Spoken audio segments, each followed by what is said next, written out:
Сайн байцгаана уу? Манай дараагийн дугаар ороход бэлэн болсон байна. Энэ удаагийнхаа дугаараар та бүхэндээ бас л нэг маш харамсалтай иргэний тухай ярьж өгөхөөр бэлдсэн байгаа. За ингээд хэрэгээ ярьж эхэлцгээе. 2019 оны 1-р сарын 6-ны өдөр Кентаккид байдаг Ричмонд хотын цагдаагийн элтэст 22 настай Савана Спурлок гэх эмэгтэй ор сургаггүй алга болсон талаар мэдээлэл ирдэг. Дуудлагыг хүлээн авсан даруйда цагдаагийн ажилчид арга хэмжээ авч жирэн хайх ажиллагааг эхлүүлээгүй.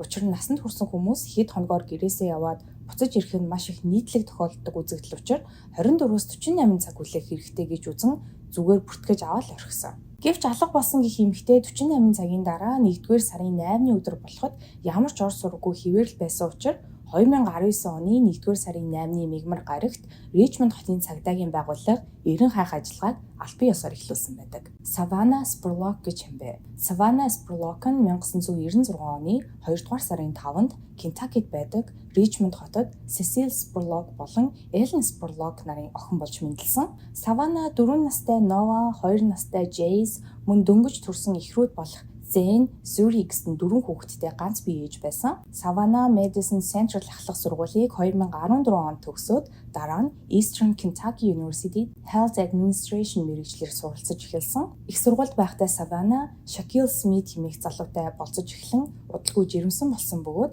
санхүүгийн асуудлаас болон сургуулиасаа түр хугацаанд чөлөө авч нэгэн ресторанд ажиллаж эхэлдэг. Гэвч Nova гидсэнд байхад Savannah Shaquille хоёр тишээ болсон бөгөөд Novag төрөөд удаагүй байх үед Savannah өөр нэгэн найз залуутай болж удалгүй мөн жирэмсэн болсон.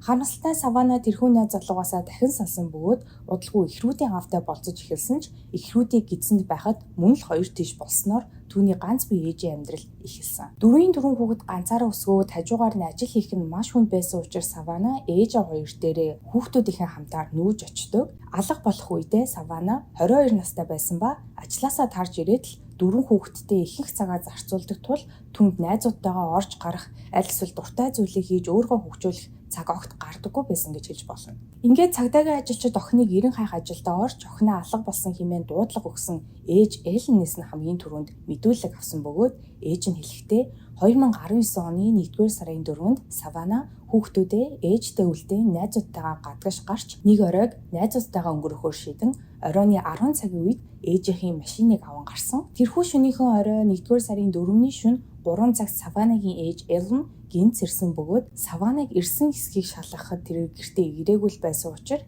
ээжийнхээ санаа зовон охин руугаа FaceTime-аар залгахад Savannah утсандаа хариулсан бөгөөд ээж нь түүнийг хин нэгний машины урт талын зорчигчийн суудалд суучихсан өөрөөсөө гадна өөр 2 хүний хамтаар явж байгааг харсан. Savannah ээждээ цагийг найзуудынхаа хамтаар маш зугаатай өнгөрөөж байна гэдгийг хэлээд хэдхэн цагийн дараа удалгүй гэртээ харна гэд уцаа тасалсан байдаг. Эллений хэлснээр Savannah-тай ярих үе тэрээр маш аз жаргалтай цагийг зугаатай өнгөрүүлж байгаа харагдсан ба ээж нь түүнийг согтууруулах хундаа нэлээд хэтрүүлэн хэрэгэлсэн байгааг ч мөн анзаарч амьдсан байдаг. Ингээд дараагийн өдрийнх нь буюу 1-р сарын 5-ны өглөөний 8 цаг болох үед Эллен сэрсэн бөгөөд энэ үед нь Savannah мөн л гэртээ ирээгүй байсан. Энэ үед Эллений санаа маш ихээр зовж эхэлсэн. Учир нь тэр өдөр Эллен өглөө эрт машинаараа өөр нэг газар руу явахаар төлөвлөж байсан бөгөөд Savannah ч үүнийг нь мэдж байсан учраас ямар ч хэл чимээгүй машиныг нь авчирч өгөлгүй ингэж алга болохгүй гэдгийг нь Эллен маш сайн мэдчихсэн. Эллен Savannah руу хэд хэдэн удаа залгасан боловч утас нь унтраастай байсан учраас холбоо барьж чадахгүй байсан тул Savannah-гийн сайн найз болох Sabrina руу залган Savannah-тай холбоо барьсан эсхийг нь асуухад Sabrina мөн Savannah-тай огт холбоо барьж чадахгүй байгаа талаараа Элленд хэлсэн. Ингээд Savannah хүлээсээр мөн түүнтэй холбоо барьж чадахгүй байсаар 1-р сарын 5-ны өдөр өнгөрч дараагийн өдөр нь буюу 1-р сарын 6-ны өдөр болоход Ellen цагдаагийн элчс рүү охиноо алга болсон талаар мэдээлсэн нь инээсэн. Ээж Элленээс нь юу болсон талаар сонссон цагдаагийн ажилчид Savannah-тай тэр өдөр хамт гарсан гих 2 найзыг нь олж очин мэдүүлэг авахд тэд хэлэхдээ 1-р сарын 5-ны орой 10 цаг өнгөрч байх үед Savannah эхлээд эмэгтэй найзынхаа гэрт очин найзыгаа гэрээс нь аваад дараа нь өөр нэг эрэгтэй найзынхаа гэрт очин ээжийнхаа машиныг тэрхүү эрэгтэй найзынхаа гэрийн урд зогсоол дээр үлдээгээд эрэгтэй найзынхаа машинд гуруулаасан ойрхон байралтай нэгэн баар руу явсан. Өнөөх баарандаа орж ирээд удаагүй байтал эрэгтэй найзынх нь ажил дээр яаралтай зохицуулах хэрэгтэй зүйл гарсан тул удалгүй яваад өгдөг. Харин Савана эмэгтэй найзынхаа хамтаар бааранд хэсэг сууж байгаад тэд хоорондоо маргалдаж эхэлсэн. Яг ямар учиртай юуны тухай маргаан байсан гэдэг талаар мэдээлэл бол байдгүй юм байлээ. Маргааны дараа эмэгтэй найз нь Саванад уурлан баарыг орхин явсан бол Савана харин бааранд үлдэж тэнд танилцсан 3 залуугийн хамтаар үргэлжлүүлэн уусаар үлдсэн гэж хоёр найз нь мэдүүлэг өгдөг.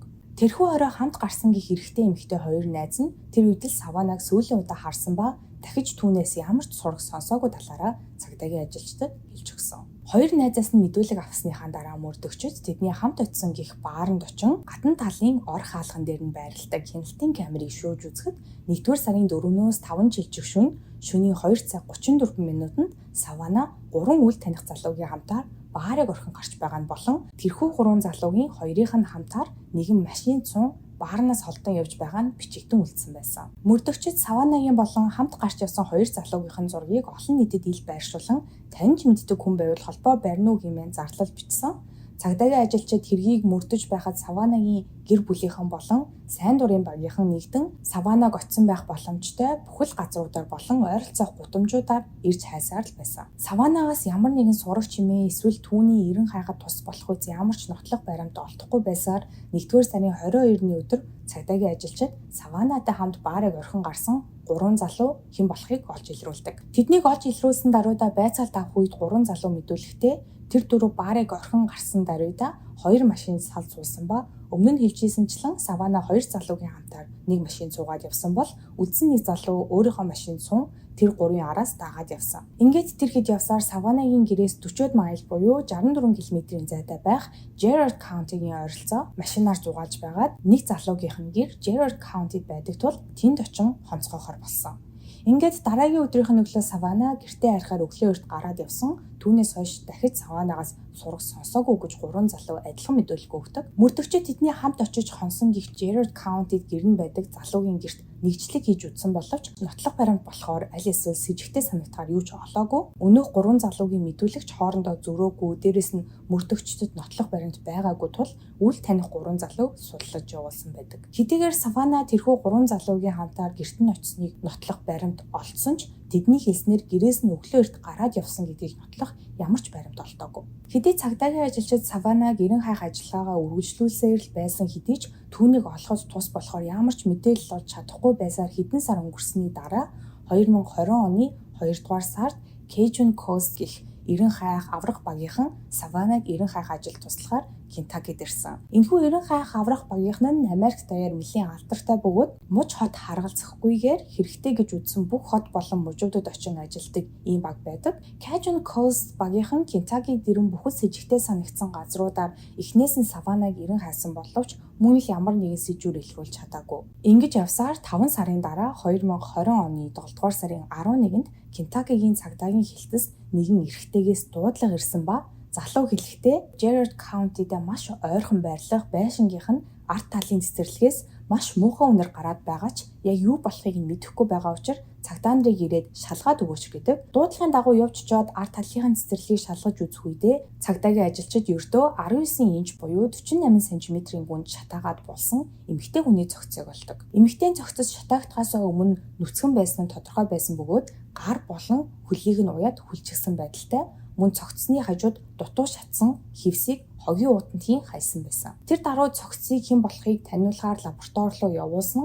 Энэ үед 22 настай Савана Сперлокийн цогц болох нь тогтоогдсон байдаг. Цэцэрлэгээс нь муухай үнэр үнэртэд байгаа талаар дуудлага өгсөн хүн бол 23 настай Дэвид Спарксын аав болохыг мөрдөгчөд тэр доорноо олж мэдсэн бөгөөд Дэвид Спаркс нь Саванатай баарнд танилцсан 3 залуугийн нэг. Ингээд мөрдөгчид Дэвид Спарксыг цогцтой бэлгийн харьцаанд орсон хэргийг нуунд арагдуулж нотлох баримтыг баллахаар оролцсон гэх үндслээр баривчлан хорьсон. Савана Дэвид Спаркс амь насыг нь хүмүүсэн гэх хөтлөшгүй нотлох баримт байгаагүй тул цагдаагийн ажилчид түүнийг Саванагийн үгэлд гин буруутай гэх үндслээр бол хорих боломжгүй байсан гэж хэлж болно. Харин 7-р сарын 15-ны өдөр Дэвид мөрдөгчдөд тэр өдөр юу болсон талаар мэдүүлгээ өгсөн ба тэрээр хэлэхдээ хэрэг гардаг шөнө Савана болон бусад 3 залуу Дэвидийн гэрт очсон ба тэндээ хэсэг мансууруулах бодис хэрэглэснийхаа дараа Дэвидийн найзууд гэх 2 залуу явж харин Савана тэндээ хонохоор Дэвидтэй хамт үлдсэн. Савана тэр шөнө Дэвидийн орон дээр унтсан бол харин Дэвид буудан дээр унтсан. Маргааш өглөө нь болоход Савана унтаж байсан Дэвидийг сэрээгээд хаягийг нь асуусан ба гэрт хүргэж өгөхөөр хэн нэгэн ирэх гэж байгаа тул хаягийг нь өгөх хэрэгтэй байна гэж хэлсэн. Ингээд Дэвид Саванад хаягаа хийж өгчгөөд буцаж унтаад сэрэх үед Савана аль хэдийн явчихсан байсан бөгөөд дахиж Саванаг үнэхээр хараагүй гэж мэдүүлэг өгдөг. Гэвч мөрдөгчд Дэвидийн утаснаас хэрэг гарсны дараагийн өдөр Дэвид эгч рүүгээ чиний авчирсан хэвс хаан зарагддаг юм бэ? Би нэгийг өөрийнхөө өрөөнд бас авах хэрэгтэй байна хэмээн мессеж бичсэн байсныг олсон. Мөн мөрдөгчд Дэвидийн гэрийнх нь хувцсны шүүгэн дотроос цус олсон ба цусыг шинжилгээнд явуулахад тэрхүү цус нь Саванагийн цус болох нь тогтоогддог. Гэртэн нэгжлэг хийх үед олдсон Саванагийн цусны тухай асуухад Дэвид би нэрээ мартчихсан байна. Савана шатаар бууж байхдаа өөрийгөө санаандгүй баг зэрэг гэмтээгээд цус гарччихсан байсан. Миний шүүгэнээс юм хайж байхдаа цус нь тусчихсан байж магадгүй гэж мэдүүлгээ өөрчилсөн. Уг нь бол эхний мэдүүлэг дээрээ унтж байхад нь Савана сэрээгээд хаягийг нь асуугаад буцаад унтсан гэсэн бол хоёр дахь удаагийн мэдүүлэг дээр ярьж байгаа зүйлс нь өөрчлөгдөж эхэлсэн. Мөн тэрээр өөрийгөө Саванагийн цогцтой бэлгийн харьцаанд ороогүй амьд байхад нь орсон ба Савана өөрөө хүссэн болохоор л орсон. Дараа нь буудан дээр очиж унтсан болгож мэдүүлгээ өөрчилдөг. 2020 оны 8 дугаар сарын 28-нд Jared County-гийн шүүхээс Дэвидийг Саванагийн амь насыг хүнөөсөн бөгөөд 1-р зэргийн хүн амны хэргийг сэжигтэн гэж үзсэн. 1-р зэргийн хүн амны хэрэг үйлдсэн тохиолдолд насанд хүрсэн хүнийг бүх насаар нь хорихлаар шийдэх нь бол ер нь тодорхой болсон байдаг. Тиймээс 2020 оны 12 дугаар сард Дэвид шүүхтэй тохиролцоонд хүрч Савана Spurlock-ийн амь насыг хүнөөсөн хэрэгээ хүлээн зөвшөөрсөн ба энэхүү эргийг ганцаараа үйлдсэн гэдгийг хүлээн зөвшөөрсөн. Түүний хэрэгээ хүлээсэн гол шалтгаан нь гэвэл шүүхтэй тохиролцоонд хүрч хэрэгээ хүлээснээр насаараа хоригдох ялнаас мултарч 50 жилийн хоригдлаар шийтгүүлсэн. Дэвид Саванаг хөнөөсөн хэмээн хэрэгээ хүлээсэн ч яг тэрхүү шин юу болсон, яагаад Саванаг хөнөөх болсон, яагаад хөл гарыг нь хүлээд уйчсан байсан гэх мэт маш олон асуултуудын алинд нь ч хариулт өгөөгүй ба энэ бүхэн асуулт болоод л үлдсэн. За нэг юм маш харамсалтай хэрэг байна. Миний бэлдэж оруулдаг гэмт хэргийн талаарх бичлэгүүд таалагддаг бол лайка дараарай, subscribe дараарай. Хажууд нь байгаа хонхон дээр дарах юм бол намайг шинэ бичлэг хийх болгонд та бүхэн notification очих болно шүү. Мөн хэргийн талаар санал сэтгэгдэл болон өөр яриулахыг хүсэж байгаа хэрэг байх юм бол доор comment-д бичиж үлдээгээрэй. Ингээд дараагийн дугаар хүртэл түр баяртай.